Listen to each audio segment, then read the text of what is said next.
ವೀಕ್ಷಕರೇ ನಮಸ್ಕಾರ, ಗರುಡ ನ್ಯೂಸ್ಗೆ ಸ್ವಾಗತ. ನಾನು ಮಲ್ಲೇಶ್ ಕಮತೂರು. ವೀಕ್ಷಕರೇ, ದಿನಾಂಕ 26/8/2024 ವಿಜಯನಗರ ಜಿಲ್ಲೆ ಕೂಡ್ಲಿಗಿ ತಾಲೂಕಿನ ಯರ್ರಲಿಂಗನಹಳ್ಳಿ ಕೊರಚರಹಟ್ಟಿಯಲ್ಲಿ ಶಿವಶರಣ ನುಲಿಯ ಚಂದಯ್ಯನವರ ನೂತನ ಗೋಪುರ ಮತ್ತು ಶಿಲಾಮೂರ್ತಿ ಪ್ರತಿಷ್ಠಾಪನಾ ಕಾರ್ಯಕ್ರಮ ನಡೆಯಿತು. ಕಾರ್ಯಕ್ರಮದಲ್ಲಿ ಅಖಿಲ ಕರ್ನಾಟಕ ಕೊರಚ ಮಹಾಸಂಘದ ರಾಜ್ಯಾಧ್ಯಕ್ಷರಾದ ಎಚ್.ಎನ್. ರಾಮಚಂದ್ರಪ್ಪ ವಕೀಲರು ಅಧ್ಯಕ್ಷತೆ ವಹಿಸಿದ್ದರು. ಕಾರ್ಯಕ್ರಮದಲ್ಲಿ ಪರಮಪೂಜ್ಯ ಕಾಯಕಯೋಗಿ ಶ್ರೀ ಶ್ರೀ ಶ್ರೀ ಬಸವಲಿಂಗ ಮಹಾಸ್ವಾಮಿಗಳು ಚಿತ್ತರಗಿ, ಶ್ರೀ ವಿಜಯ ಮಹಂತೇಶ್ವರ ಶಾಖಮಠ ಸಿದ್ದಯ್ಯನಕೋಟೆ ರವರು ಆಶೀರ್ವಚನ ನೀಡಿದರು. ಮತ್ತೊಬ್ಬ ಪರಮಪೂಜ್ಯರಾದ ಶ್ರೀ ಶಿವಮೂರ್ತಿ ಮಹಾಸ್ವಾಮಿಗಳು ಚಿಕ್ಕಕುಂತಿ ಮಠ ರವರು ಮಾತನಾಡಿ, ಶಿಕ್ಷಣ ಪ್ರತಿ ಮಗುವಿನ ಹಕ್ಕು, ಶಿಕ್ಷಣಕ್ಕೆ ಯಾವುದೇ ಭೇದವಿಲ್ಲ, ಹಾಗಾಗಿ ಎಲ್ಲರೂ ಸಾಕ್ಷರತರಾಗಿ ಎನ್ನುವ ಸಂದೇಶ ಸಾರಿದರು. ಕಾರ್ಯಕ್ರಮದಲ್ಲಿ ತತ್ವಪದ ಆಕಾಶವಾಣಿ ಕಲಾವಿದರಾದ ಆರ್.ಬಿ.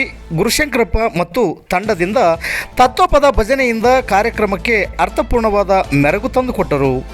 ಇದು ಗರುಡ ನ್ಯೂಸ್. ನಾನು ಮಲ್ಲೇಶ್ ಕಮತೂರು.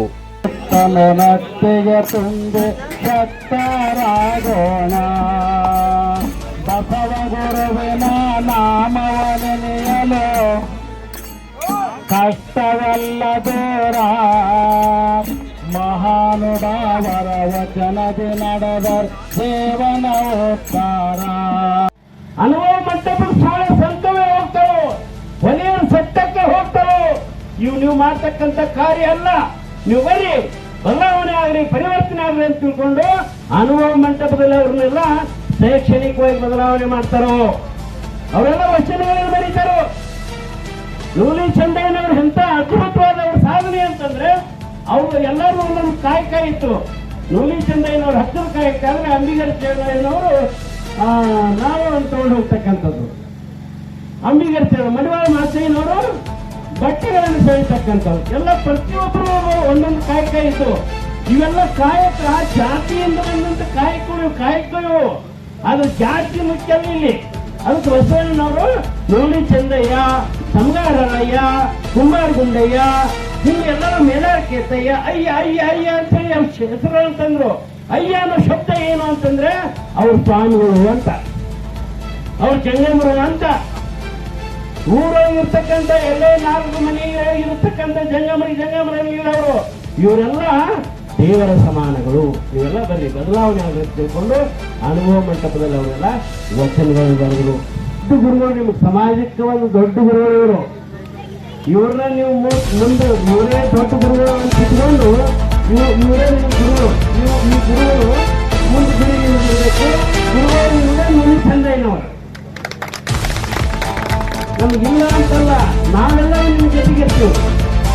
ನಮಗೂ ನಿಮಗೂ ಎಲ್ಲ ದೊಡ್ಡ ಗುರುಗಳೇ ನುಲಿ ಚಂದಯ್ಯ.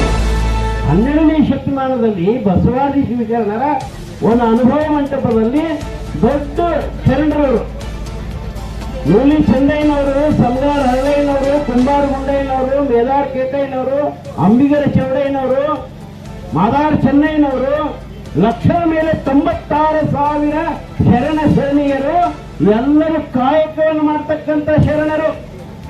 12ನೇ ಶತಮಾನದಲ್ಲಿ ಬಸವಣ್ಣವರ ಅನುಭವ ಮಂಟಪಕ್ಕೆ ಯಾರೋ ಹೋಗ್ಲಿ, ಫಸ್ಟ್ ಬಸವಣ್ಣವ್ರು ಕೊಡೋದು ಏನು ಅವರಿಗೆ ಅಂತಂದ್ರೆ ಕಾಯಕ, ದಾಸೋಹ, ಲಿಂಗ ಪೂಜೆ. ಬಂದ ತಕ್ಷಣ ಅವ್ರಿಗೆ ಲಿಂಗ. ಬಸವಣ್ಣನವರ ಒಂದು ಅನುಭವ ಮಂಟಪಕ್ಕೆ ಹೋಗ್ಬೇಕಾದ್ರೆ ಮೊದಲು ಲಿಂಗ ಕಟ್ಕೋಬೇಕು. ಅಲ್ಲಿ ಅವ್ರದ್ದೊಂದು ಏನು, ಬಸವಣ್ಣನವರು ಅನುಭವ ಮಂಟಪಕ್ಕೆ ಹೋಗ್ಬೇಕು ಅಂದ್ರೆ ಅಲ್ಲಿ ಲಿಂಗ ಕಟ್ಕೊಳ್ಬೇಕು. ಹೀಗಾಗಿ ನಾವೆಲ್ಲ ಕೆಳಗಿದ್ದ ಜನಾಂಗದವರು, ಕೀಳು ಜನಾಂಗದವರು, ದಲಿತ ಜನಾಂಗದವರು, ಇವೆಲ್ಲ ನಮ್ಗೆ ಅವಕಾಶ ಐತೆ ಅಲ್ಲಿ ಅಂತ ತಿಳ್ಕೊಂಡು ಈ ಮಾತನ್ನ ಬಸವಣ್ಣನವರಿಗೆ ಕೇಳ್ತಾರೆ. ಅವ್ರು ಬಸವಣ್ಣನವರು ಆ ರಾಜ್ಯದ ಪ್ರಧಾನಮಂತ್ರಿಗಳವರು, ಅವರು ಹೋಗ್ತಾರೋ, ಎಲ್ಲಾ ಗುಡಿಸಲುಗಳಿಗೆ ಹೋಗ್ತಾರೆ, ಕೇರಿಗಳಿಗೆ ಹೋಗ್ತಾರೋ, ಹಟ್ಟಿಗಳಿಗೆ ಹೋಗ್ತಾರೋ. ಅವ್ರು ಹೇಳ್ತಾರೆ ಏನು, ಕಾಯಕದಿಂದಲೇ ದಾಸೋಹವನ್ನು ತರಬೇಕು, ಸ್ಟ್ಯಾಂಡ್ರಿಗಳನ್ನು ಬರೆಸಬೇಕು ಅಂತ ಒಂದು ಕಾಯಕ ಮಾಡ್ಕೊಂಡೇ ಅವರು ಒಂದು ಜೀವನ ಸಾಗಿಸ್ತಿದ್ರು.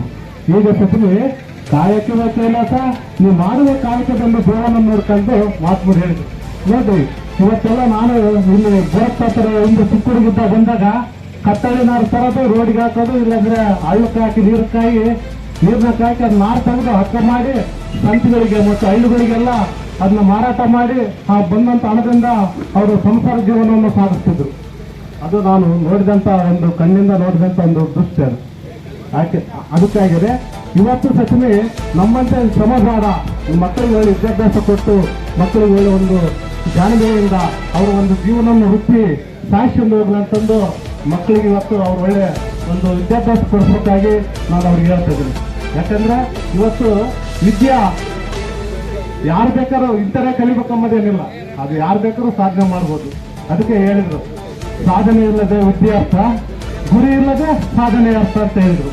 ಅದಕ್ಕಾಗಿ ನಾವು ಏನೊಂದು ಮಾಡಬೇಕಾದ್ರೆ ನಾವು ಗುರಿ ಮುಂದಿಟ್ಕೋಬೇಕು. ಅದಕ್ಕಾಗಿ ಸಮಯದ ಅಭಾವ ಇದೆ ಅಂತ ಹೇಳ್ತಾ ನಾನು ಎರಡು ಮಾತು ಮುಗಿಸುತ್ತೇನೆ.